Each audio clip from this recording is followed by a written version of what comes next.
दोगा? होगा।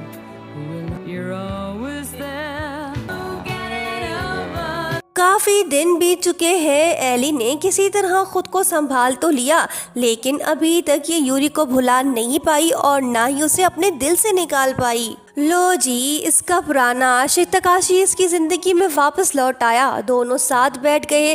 तकाशी दुख भरी मुस्कुराहट के साथ एली से कहता है कि मुझे खुशी है कि तुम और यूरी एक दूसरे को डेट कर रहे हो।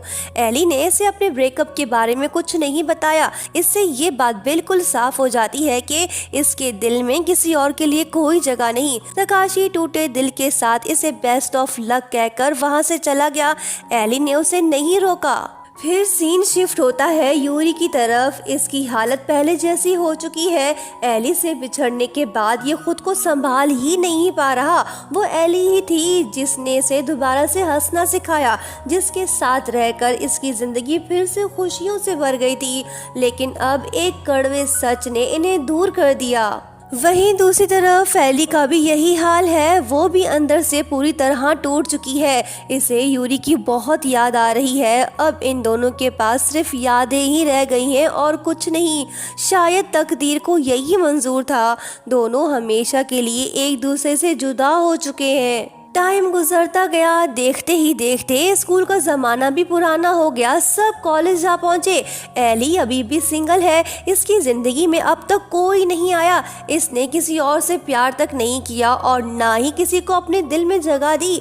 लगता है जैसे ये मरते दम तक सिर्फ यूरी को ही चाहती रहेगी। फिर एक दिन एली की बेस्ट फ्रेंड मिकी इससे मिलने आती है। दोनों काफी टाइम बाद एक दूसरे से मिल रहे हैं। एली का उदास चेहरा देख मिकी फौरन से समझ आती है कि ये अब तक यूरी को भुला नहीं पाई। वो जेंटली इससे कहती है कि तुम्हें उसकी याद आ रही है ना? एली सर हिलाकर हाँ में जवाब देती है। फिर मिक्की इससे बोली कि सुन दोस्त, क्यों ना तुम क्योतो चली जाओ घूमने के लिए। वैसे भी तुमने उसे प्रॉपर्ली गुड बाय तक नहीं कहा था।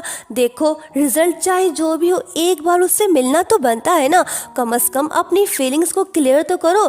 सब कुछ दिल में रखने से बेहतर है कि एक दफा सामने जाके बात कर लो।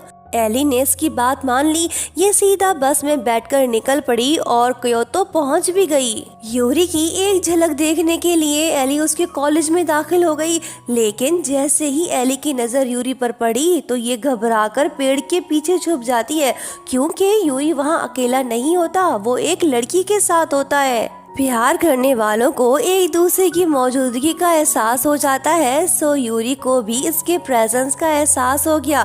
इसने एली को देख लिया। ये फौरन से उसके पास जाने लगा। जब एली और यूरी ने एक दूसरे को देखा, इनके दिल को सुकून मिला। इतने सालों बाद मिलना इनके लिए किसी इमोशनल मोमेंट से कम नहीं।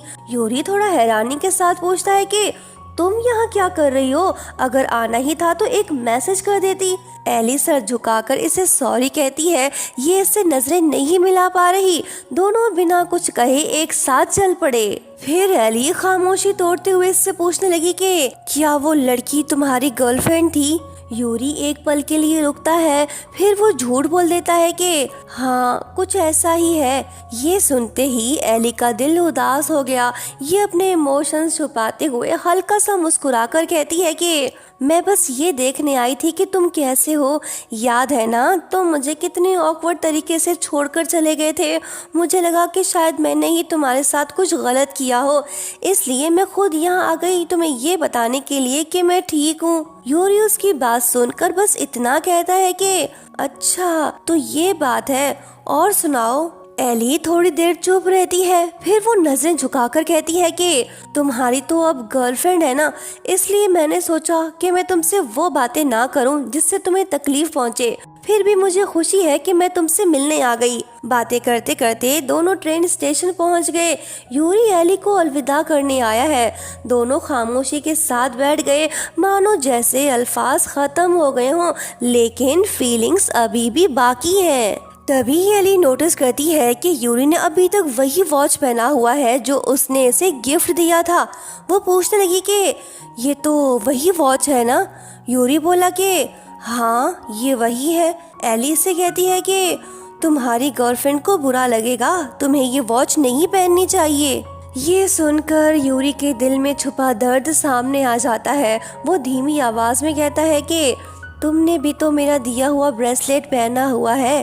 दोनों के बीच एक गहरी खामोशी छा गई। साफ नजर आ रहा है कि चाहे वक्त कितना भी गुजर गया हो, ये दोनों अब तक एक दूसरे को भुला नहीं पाए। फिर यूरी इससे बोला कि एली, शायद एक दिन तुम्हें भी किसी और से प्यार हो जाएगा। एली बोली कि मुझे नहीं लगता कि ऐसा होगा। मैं हमेशा सिर्फ तुमसे ही प्यार करती रहूंगी। अब से और हमेशा के लिए मेरे दिल में सिर्फ तुम ही हो। ये बात सुनकर यूरी थोड़ा बेचैन सा हो जाता है। ये इसे समझाने की कोशिश करता है कि नहीं एली, तुम ऐसा नहीं कर सकती। तुम अपनी जिंदगी को इस तरह से किसी एक इंसान के लिए महदूद नहीं कर सकती। तुम्हें आगे बढ़ना होगा, किसी और को अपनी जिंदगी में जगह देनी होगी।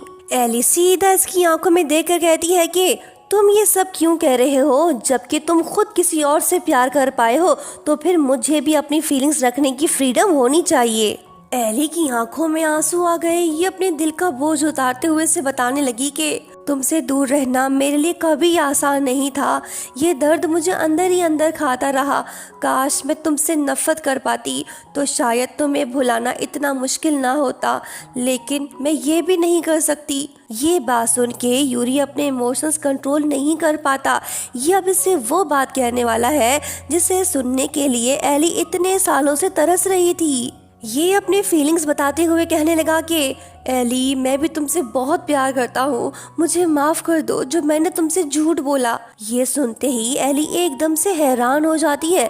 इसकी आंखों में उम्मीद सी पैदा हो गई। यूरी अपनी बात कंटिन्यू करता है कि जिस लड़की के साथ तुमने मुझे देखा वो मेरी गर्लफ्रेंड नहीं थी, वो सिर्फ मेरी दोस्त है।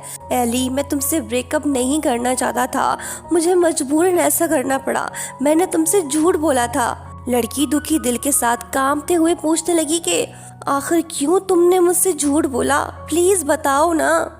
यूरी इसे अपने साथ ले गया और इसे वो फोटो दिखाई जिसमें एली के डैड और यूरी की मॉम साथ थे। फिर ये इसे सच बताने लगा कि वो दोनों एक दूसरे को स्कूल टाइम से जानते हैं। उनका कनेक्शन बहुत पुराना है। जब मेरे डैड ने मेरी मॉम से शादी की तब वो ऑलरेडी प्रेग्नेंट थी। उस बच्चे का असली बाप कोई और नहीं बल्कि तुम्हारे डैड थे। ये सुनते ही एली एकदम से शॉक हो गई। ये फौरन से बोल पड़ती है कि तुम झूठ बोल रहे हो, ऐसा हो ही नहीं सकता। यूरी सीरियस होके कहता है कि नहीं, यही सच है, वाकई में ऐसा ही हुआ था। याद करो एली, क्या तुम्हें कभी उन चारों के बीच कुछ अजीब नहीं लगा?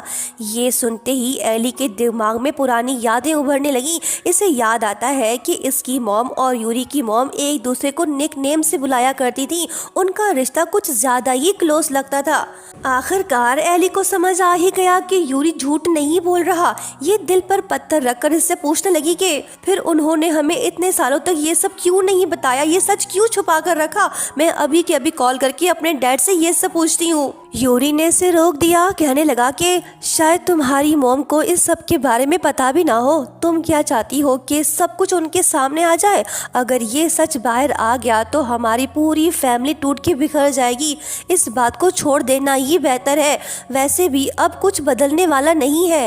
एली अभी भी शॉक में है। वो इससे पूछने लगी कि सो इसका मतलब ये हुआ कि हम दोनों ब्लड रिलेटेड हैं? वो बोला कि हाँ, इसी वजह से मैं तुमसे दूर हो गया। एली खामोश हो गई। अब जाकर इसे समझ आया कि यूरी ने इसे क्यों छोड़ा था। क्या सच में ये दोनों भाई बहन हैं या फिर कहानी कुछ और है? ड्रामे में ट्विस्ट तो जरूर आने वाला है। अब देखना ये है कि किस्मत इन दोनों को फिर से मिलाएगी या हमेशा के लिए जुदा कर देगी।